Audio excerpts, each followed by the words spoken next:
everyone.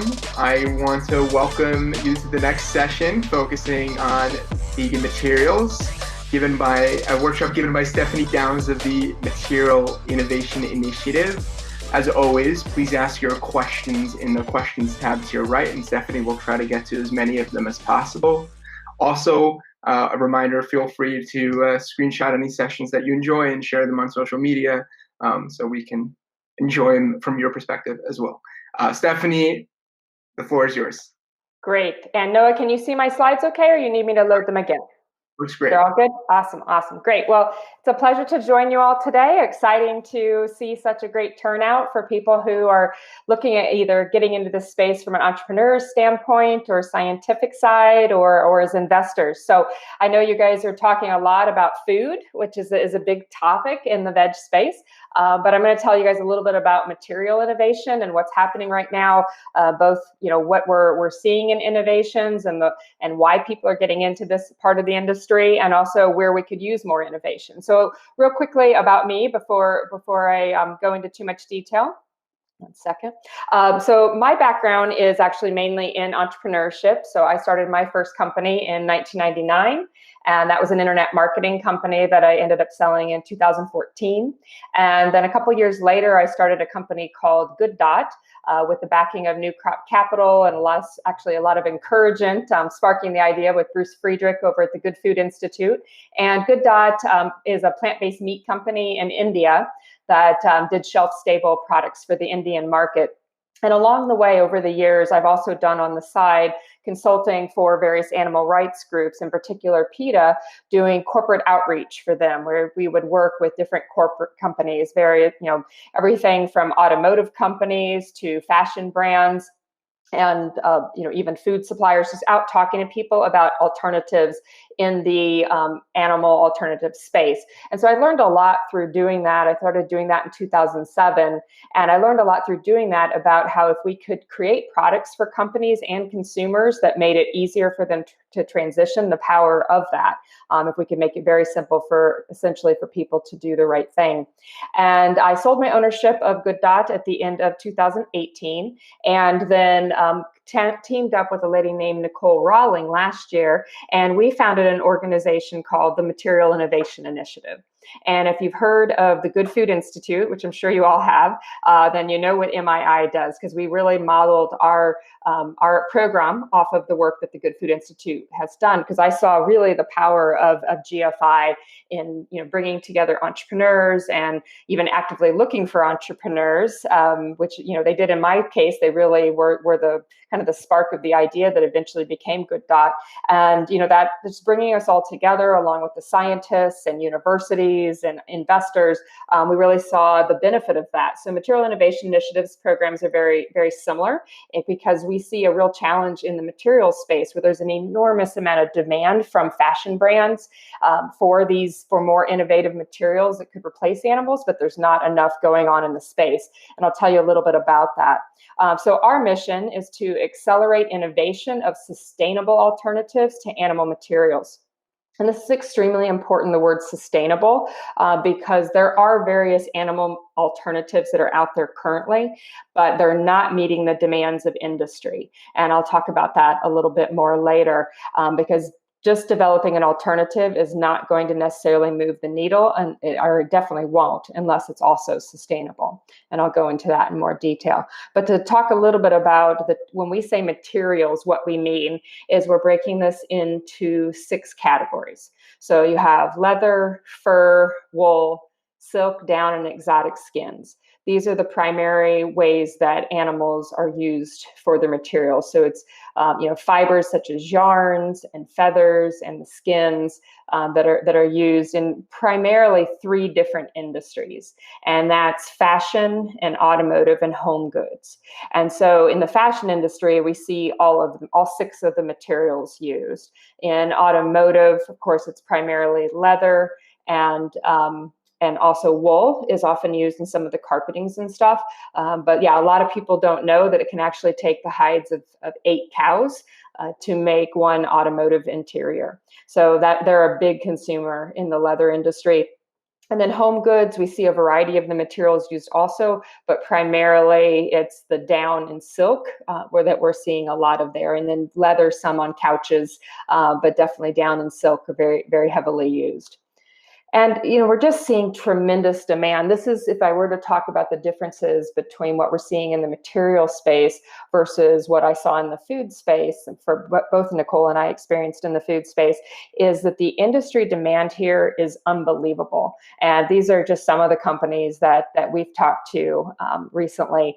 And there's, and it's a little hard to describe how much these companies are looking for these materials. I mean, imagine when, if back in 2015, we were in a situation where Subway and all the different grocery stores in the world and all the big restaurant chains were actively out there looking for more plant-based meats or cell meats. Like, that's the situation. All of the sourcing companies, and all the ones you see here, and all the major fashion brands are really aggressively looking for better materials. And honestly, I hate to say it, but it's not because of the cruelty, although I'm going to go into some of the different things that will be important for you to understand. But it's primarily because they're trying to meet their environmental sustainability goals, and that's really driving them. But so for me, as somebody who's kind of been a long-time activist, it's slightly painful that we're not meeting this demand, that there's so much money out there to purchase these materials right now, and companies interested in them, and they're just literally not available. And it's a huge opportunity from an entrepreneur's and an investor standpoint. So to talk a little bit about the reasons that the industries are being driven, because it is primarily environmental. I'll talk more about that, but there's a whole handful of host of issues that with animal materials. Of course, we have the obvious of the animal cruelty, and we see that we've got, of course, the factory farming, as far as you've got your cows, sheep, goats, all the animals that are used in normal animal farming are also being used for their skins and their feathers. We're even seeing fish leather starting to become a thing. But then you've also got live plucking with the down, and silkworms are actually an interesting one where over 1 trillion of them are boiled alive every year. And so these are some of the numbers. We have about 1.4 billion leather animals, and that includes primarily cows, goats, and sheep are what we see normally in that category. Over 1 trillion silkworms. 367 million animals are used for their wool, and they're, of course, sheared for years, multiple times in very horrific conditions. We have over 1 billion fur animals every year. 840 million ducks and geese are used for their feathers, again, often being live plucked for the higher end, like the higher end down products, and 2.5 million on the exotic sides, which is primarily alligators, crocodiles, pythons, but then you also have stingrays and lizards. You can even buy elephant and hippo leather. It's quite a crazy industry. But what's especially interesting about the exotic skins, and we're working on these numbers right now, and just researching it further. But what we often don't think about is that exotic animals are one of the rare ways that we farm an animal that is actually a carnivore. And so there's a lot happening here. We've estimated there's at least 2 billion animals per year, primarily baby chicks and mice and piglets, that are fed to these exotic animals to raise them in these pits and things that they're raised in. So it's a lot of animals are affected by this industry, as we go more and more into the numbers and start piecing it together. Because that's kind of an interesting thing, is nobody's tracking these numbers the same as they do the farm animals. And then another major issue that we're seeing, of course, you have the standard human rights issues that we see in all animal, mass animal farming.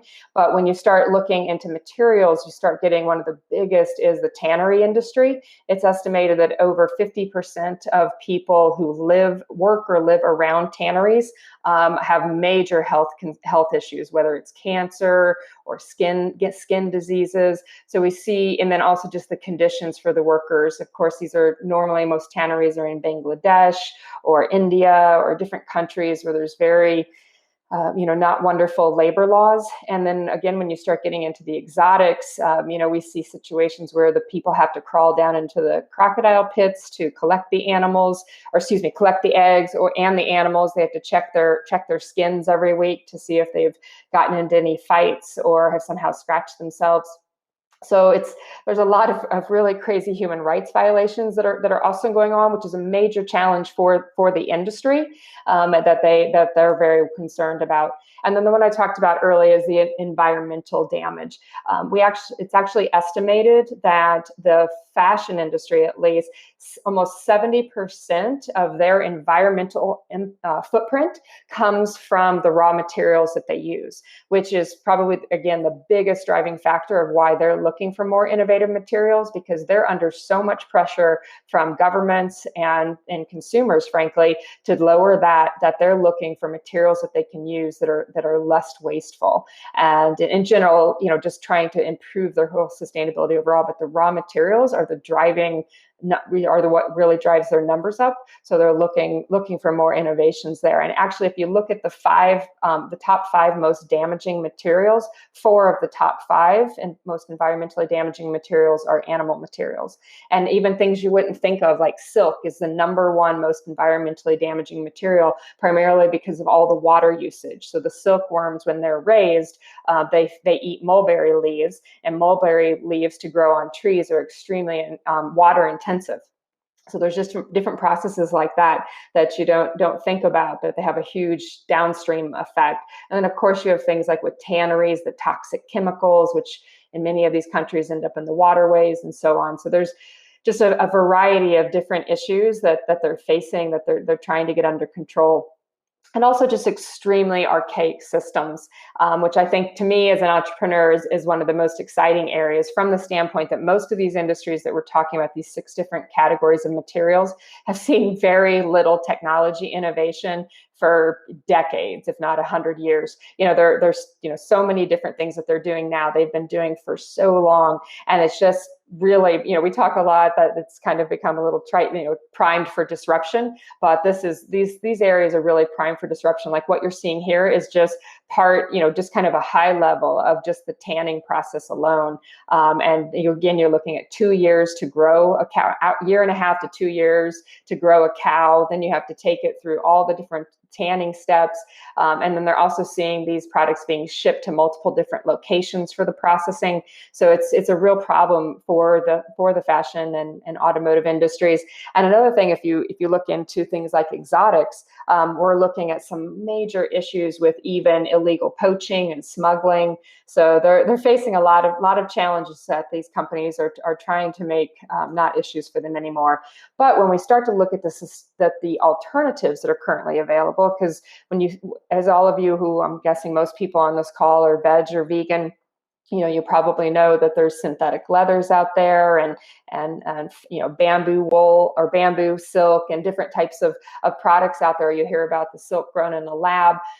When we look at the landscape of what's happening, there's really four primary characteristics that these materials have to check off. These 4 things that you see here, they have to be quality, meaning they're waterproof, or they're durable, or they have that hand feel that people are looking for. So they have to meet all of those quality performance characteristics that the brands need to call it an alternative, where it's meeting those same standards. Also, it has to hit the price points of what they're looking for, be scalable, and be sustainable. And unfortunately, very few, if hardly any, of the current solutions that we have available to us can check off all 4 of these boxes. And really, just 5 years ago, I talked earlier about how I've done some work for PETA and some of the groups out meeting with companies. I mean, as early as just like 5 years ago, when we were out meeting with these companies, we weren't talking about the sustainability aspect. And, I, of course, think it's important, but when we were talking with these brands, that was not a driving issue. It was really more about the quality and the price.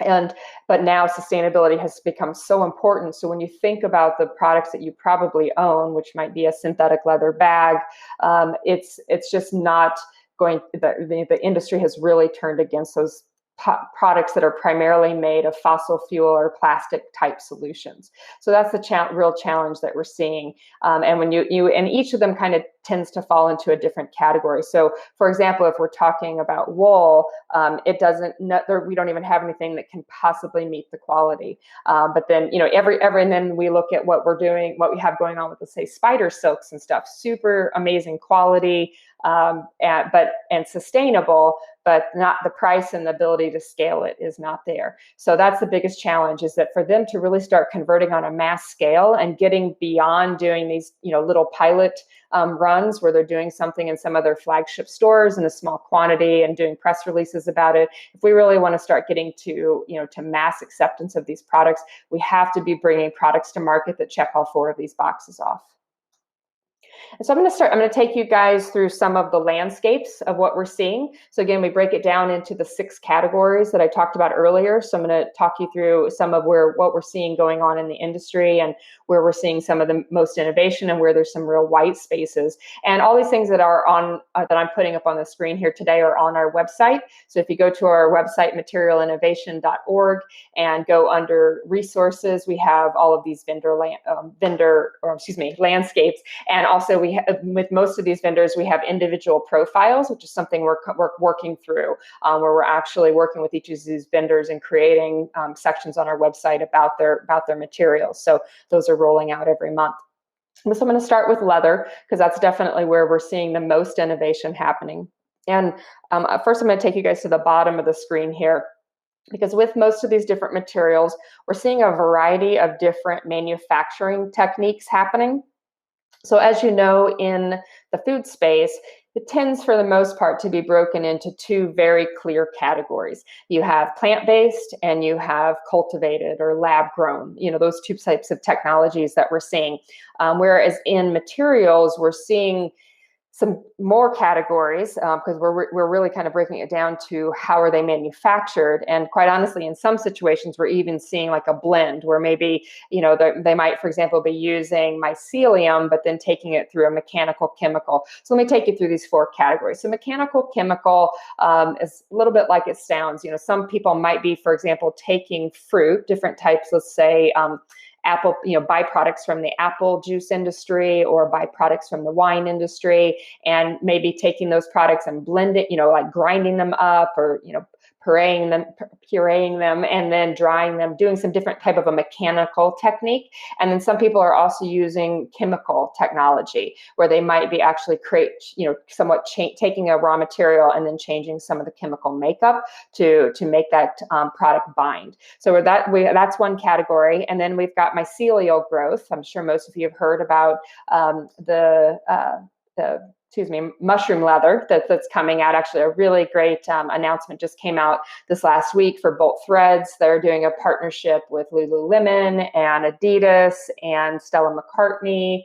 And I apologize, the 4th one that I'm forgetting, but 4 major brands are actually working with them on their mushroom leather called Milo. So that's where people are taking mycelium and actually growing it into sheets, doing different types of, and then tanning it, doing different types of techniques to it to give it the look and feel of leather.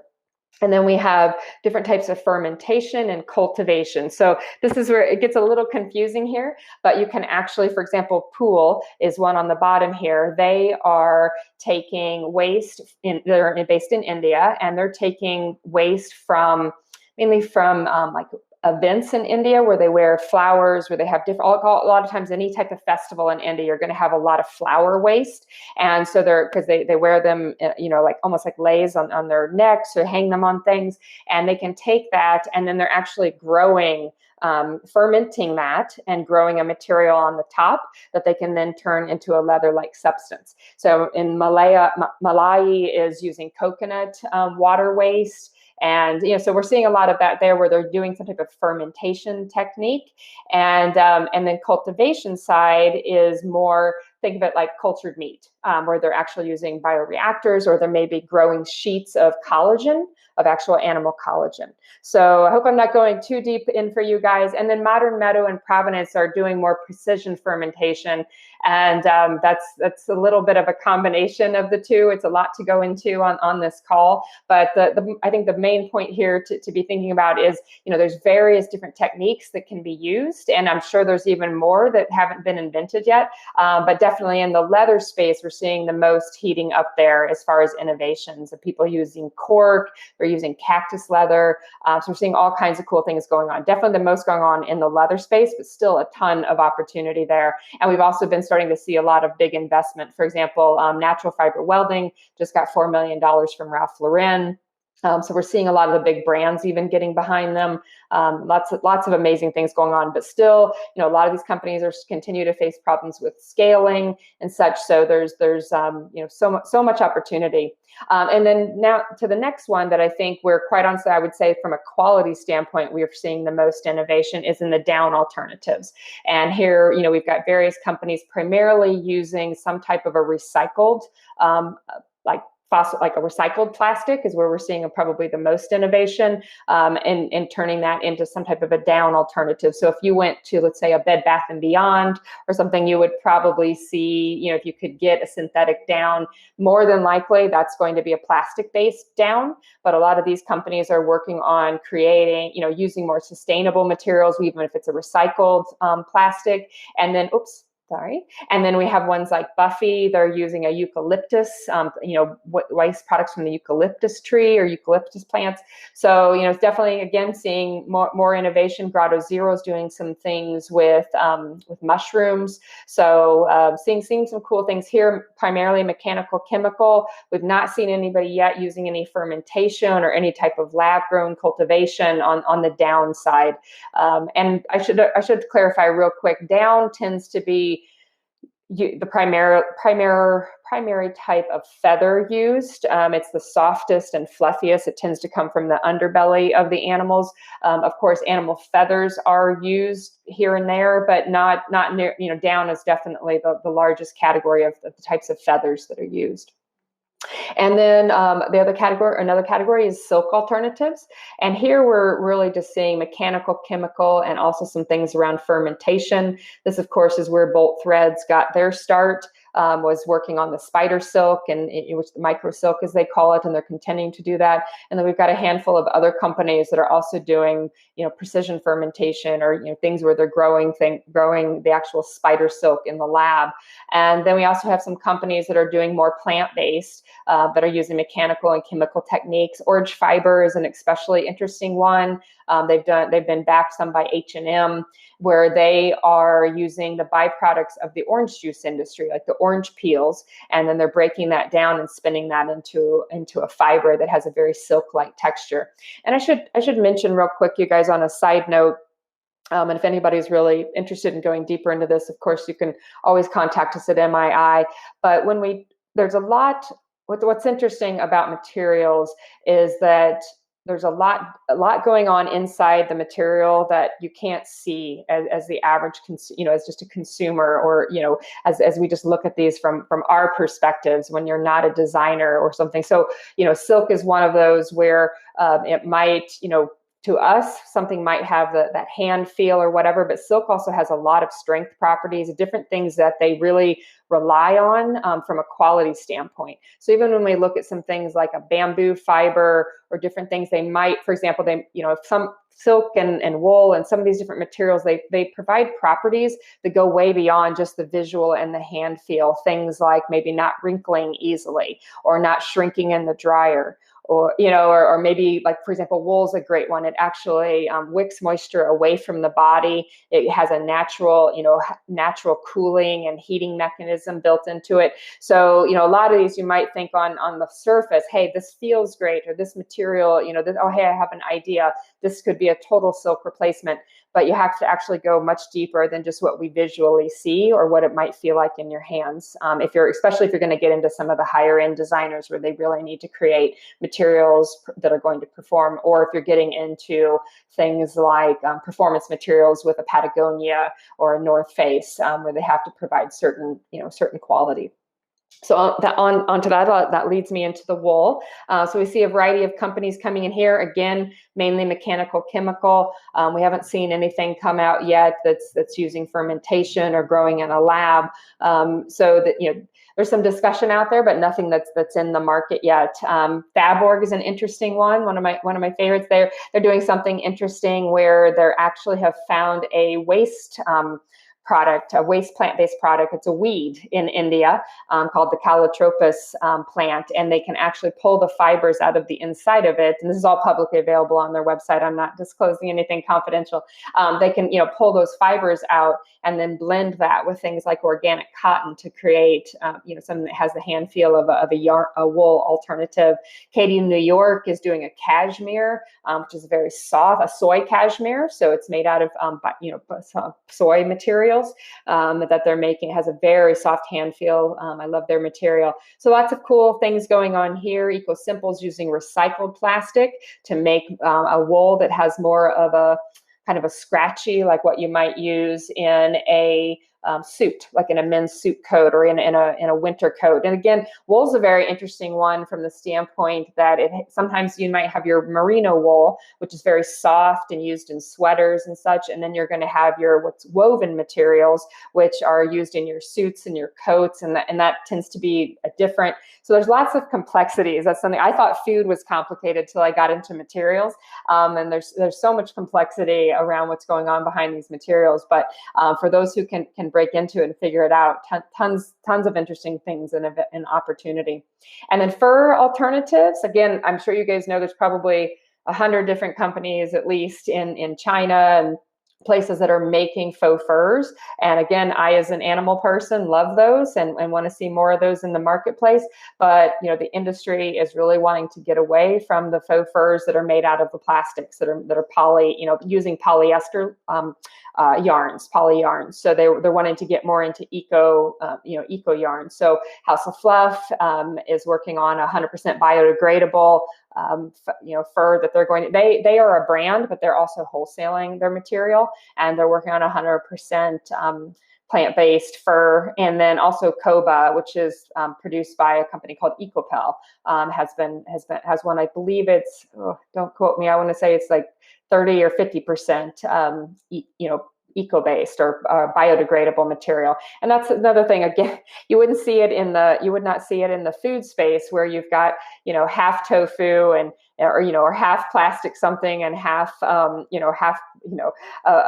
Beyond Meat. You would never see that, but here we're actually seeing blends. And as far as the industry is concerned, we're not letting perfect get in the way of progress. And so if we can move these materials in the positive direction to help hit the price points now, so that they can adopt these, and they're just continuing to innovate. Everybody has their eye on the ball of eventually getting to 100% bio-based, but that's a lot easier said than done. So the movement in the right direction is amazing.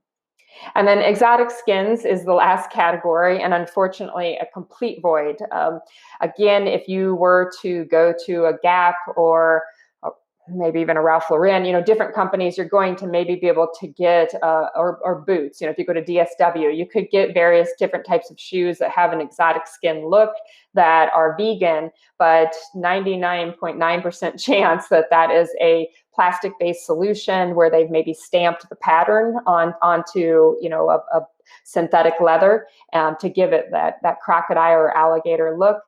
Again, great from an animal welfare standpoint, but definitely having issues with the industry wanting to get away from those. And then also the other thing is when you're really looking at exotic skins, if you're somebody like an Hermes or Chanel or a Gucci, those types of solutions that have been stamped with a pattern are not the types of things that they're going to want to adopt.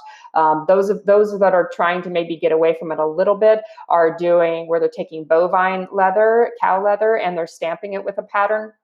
But even then, if you're selling a handbag for, Hermes sells crocodile handbags for about 70,000 US dollars. So if you're doing that, you're not interested in using something where it's been stamped with a pattern, and if you've ever seen exotic skins, they do have a very durable, very luxurious feel that nobody has been able to figure out how to replicate. Just a few more slides and then I'll wrap up and we'll take some questions. So as far as the potential market size, right now we've broken this into two categories. You've got your animal materials. This is the size of the current industry, and then what we're seeing on with the size of the current alternatives. So in the leather space, bovine, goat, the main farm animals, it's about an $80 billion industry. And currently the alternatives are an additional $29 billion. And research has been coming out saying that in the next decade, that $29 billion is going to grow to $89 billion on the vegan leather. They're expecting a huge surge there, which I don't find surprising at all, given how much demand I know that the industry is trying to get away from leather because of all the toxicity issues in tanning. The wool industry is estimated being $15 billion. Same in silk. And the alternatives are so minimal that we weren't even going to venture to try. There are no numbers out there tracking. Again, wool, there's many, like you could go to a Gap and buy a sweater that has that feel and hand feel of wool, but it's going to be a polyester yarn. It's not a true wool replacement. It doesn't give the characteristics. So we don't. For our purposes, Material Innovation Initiative, we have to kind of draw a hard line and look at the differences. We need real alternatives that can provide the characteristics that wool can provide. But right now, the alternatives are very minimal, so tons of opportunity there. Fur, 8 billion, feathers estimated 5, and exotics 3 billion. And again, similar situations, very minimal, and tons of opportunity. And I should point out, I've made this note at the bottom that the data that is available is inconsistent. And that's been something that's been very interesting for us with the Material Innovation Initiative. And we've been, getting some grants to work on this research, because it's not, these numbers aren't well tracked the way that they are in the food space by FAO. There's an organization called CITES that does a little bit of tracking, but it's very much more challenging to see what's going on in this space. So we're digging in as an organization. We were just founded end of last year. So we're digging in as an organization and trying to put these numbers together. So we want to preface that some of this is still getting figured out. But feel like without a doubt, there's a ton of opportunity, and the alternatives that we're seeing are very minimal and lots of room to grow. And the kind of a parting thing I want to leave you guys with is one of the reasons that I'm personally so excited about this space is that there's three main real differences that I see here versus when I was working in the food space. Is, again, I talked about this earlier, high industry demand. All of the fashion brands out there, and automotive and home goods, are all actively looking for more sustainable materials. So there would be no shortage of customers. Also, easy consumer acceptance as far as the end consumer. There's just no materials and fashion, it's not polarizing. I'm not sure if anyone in history has ever said, I just can't give up my wool. So nobody cares. If anything, consumers enjoy change in fashion and automotive and in their homes. People like wearing tech on their body. They think it's fun and it's cool. So, it's just the consumer. There's no barriers to entry, mental barriers with the consumers on that, which is amazing. And then also no regulatory hurdles. So, we're definitely, without a doubt, we're going to run into some challenges on, can we use the word leather? Can we, like that, those types of things. And some of those are already being fought in the courts. And because synthetic leather and, some of these others have been around for so long, we're expecting much less of a battle. But there's no FDA approvals, nothing, these products don't have to go through the types of testing, let's say a cultivated meat or something would. So, that's a huge bonus for us as far as growing this industry faster and getting to where, I keep saying, I think we will all, not in my lifetime, I think we will all be wearing, sitting on, and sleeping on all vegan materials because it's just something that there's just not many barriers to get there other than the innovation. And so with that, I will wrap up and take some questions. Noah, if you're out there.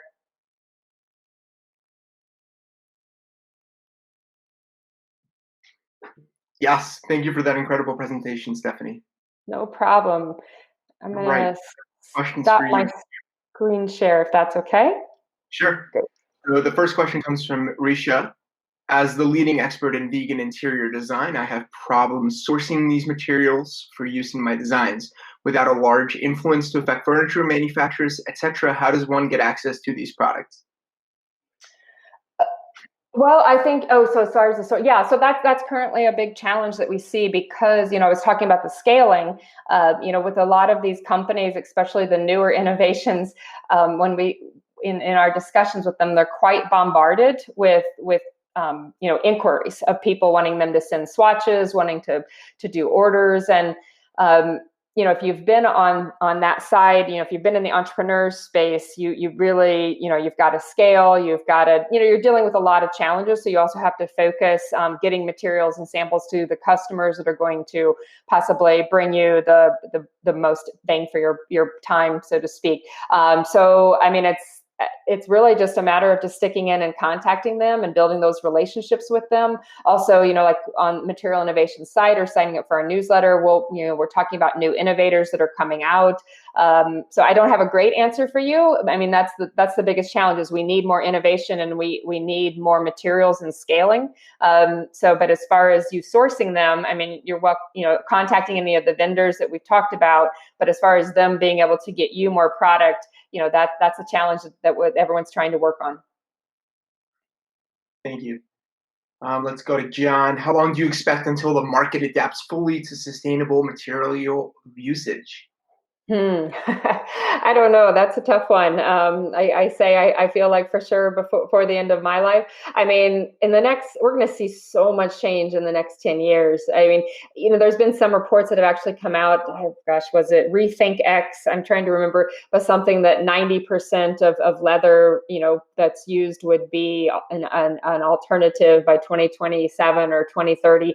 Some of that I'm not sure about, mainly because I think the market would change tomorrow if these materials were available. But scaling these innovations is not a simple task, or scaling any innovation. I shouldn't say just these innovations, but even the food companies know what they're dealing with right now. We're facing the same challenge that we see in food as far as having co-packers, or in the material space it's called mills and finished goods facilities. There's different terminologies, but it's still, a lot of this material that's being developed is great at pilot scale, but then when they try to get into scaling it, they're now looking at tens of millions of dollars for the custom equipment and building out a factory. So I mean, I'll be surprised in 20 years from now if we're not pretty much, if it's not commonplace that most things that we have are no longer animal materials. But that's just my personal prediction.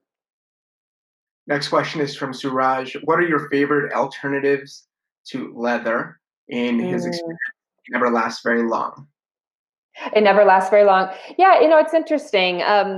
We're seeing with obviously a lot of the ones, I would imagine most of what you're going to have right now is a PU leather, we call it, or PVC. So it's a fossil fuel derived. And in the automotive space, where we're seeing, I would say, the most innovation in leather, most of that is a poly based or a plastic based, and they're coming with these unbelievably durable materials. If anything, we're actually seeing a really interesting shift in automotive where they're wanting to go toward those because they're seeing them as more, they're calling them performance materials. And they're being very involved in the innovations around that. And, but as far as some of the stuff that we're seeing in fashion, as far as just some of the cool new materials, I love everything that's going on with the fruit leathers. I think those are really interesting. Vigea or Vigia, I'm not sure that I say it right. They're doing the wine leather, which comes from the byproducts of the wine industry. We've got Fruit Leather Rotterdam and Beyond Leather that are doing things with fruit waste like apple peels and mango waste. And then, of course, Pinatex is one that's been around for a bit that's doing cool stuff. So all kinds of different ones. We're even seeing people do stuff with cork. So I don't know that I personally really have a favorite, but I love what they're all doing on that plant-based side, and especially mainly because I think once we can figure out how to scale, I think that's going to be, that's really going to move much faster than what we're seeing in some of the fermentation and cultivated, where there's just a little bit more R&D that has to happen. Next question is from Risha. Are you doing research and compilation on the byproducts used for the manufacturing and furniture, etc., such as glue and finishes? For example, quality wood glue tends to be hide glue. Finishes such as shellac and coloring uses bugs as an ingredient. We have not got into that much detail yet, I wouldn't say, with where we're at in MII's phases of research. So, I'm familiar with, that can be a real challenge, especially in the automotive industry. A lot of, like, for example, Tesla was a company that I worked with as part of my work at PETA. They didn't want to call their interiors vegan because the glues and things they were working with weren't vegan. So, and again, that's the kind of thing, like, let's not let perfect get in the way of progress. Where we're, obviously we want to move all these things in the right direction, but it's as an industry to try and take it all on at once. Like we've got to move things forward. So yeah, so we as MII, we're focusing on the alternatives. Of course, when you say the leathers, you can have the different the things between the coatings and the also the backings and different things. So you want to think about those kind of things, but we're focused more on the innovation piece that's going to replace that leather feel and look and portion. And then we've not been getting into those kind of details at this point. I would imagine we're in the grand scheme a very new organization. So I would see us getting into that as we get through the base research that we're doing, looking at the current techniques and the innovators. Definitely will be coming, but not a focus for us now. Got it. And Akash is asking, what was the reason you decided to launch Good Dot in India? Oh, that's random. So I mainly wanted to launch Good Dot in India as, I was kind of looking at the space and trying to figure out where to get in. Again, Bruce Friedrich encouraged me to start a company in the space because I had been an entrepreneur before, and I'd reached out to Bruce saying, "Hey, I love what you're doing with GFI." It was in the very, very infancy of GFI.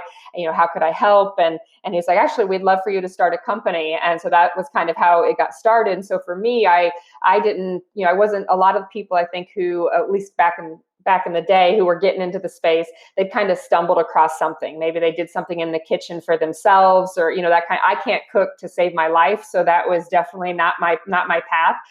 So for me, I was more looking at a white space that nobody else was filling at that time. And so I literally did like an around the world tour. Went and met with Vegetarian Butcher, met with Miyoko's, went and met with Mosa Meats. Was on my way to go to Hong Kong to go to the Green Monday conference, and the couple guys from India emailed Bruce saying they wanted to get something going in India. So I said, I'll stop by India and check it out. And so I'd been to India in the past and had a soft spot in my heart for India. And after spending about 10 days there just assessing the market, I felt that there was a huge opportunity there, that so many people still, and at the time were, a lot of people don't realize that 70% of people in India eat meat. And so, and unfortunately, that number continues to rapidly grow. And so my feeling was, if we could create something in that market that could maybe help to stop that, or to provide people an alternative to, as opposed to going from veg into meat eating, if we could provide something in the middle there to keep them from doing that, or to bring them back to vegetarian. So that was my main driving factor. Awesome. Question from Amber. In your experience, what has been the biggest difference being a founder of a for-profit versus a nonprofit? Do you face different challenges? Yes, you face drastically different challenges. So MII is my second nonprofit, and I've had other for-profit companies. I don't get into all the details when I talk about things. The biggest difference I find is it's just such a different sell, because at the end of the day, on both sides, you have to raise money, right? So to make something happen, if you're going to really move along and do something substantial, and dealing with donors where you're kind of selling a story that's much more heartfelt, about is very different than dealing with investors who want to know how you're going to make them money, and obviously in our situation, our industry, it's different because tends to be, at least at the beginning phases of a startup in this space, the investors are more mission aligned. And so they also want to know how you're going to have an impact and how you're going to help animals. But it's just a very different discussion with the two. And then also on the nonprofit side, you tend to, like right now with the Material Innovation Initiative, I mean, we have a staff, but we also have an enormous amount of volunteers. So that's a really cool thing on the nonprofit side, is just people just step up to help you all the time. So that's really cool. Although I will say at Good Dot, it was funny. Like people would frequently contact us just to volunteer for us, and which was just funny because we were a for-profit company, and so it's a little different in this space. But I would say the financial aspect is the biggest challenge of it's just a whole different type of sell, and how you build out the business plan, and just all of that is a very different go-to-market. Thank you so much, Stephanie, for joining us today. No problem. It's been incredibly helpful. Hopefully you'll stick around a bit in the social hours so people can ask you their questions. Next up, for everyone else, we'll be talking about the future of farming, so stick around. Awesome. Thank you, Noah. It was a pleasure to be here.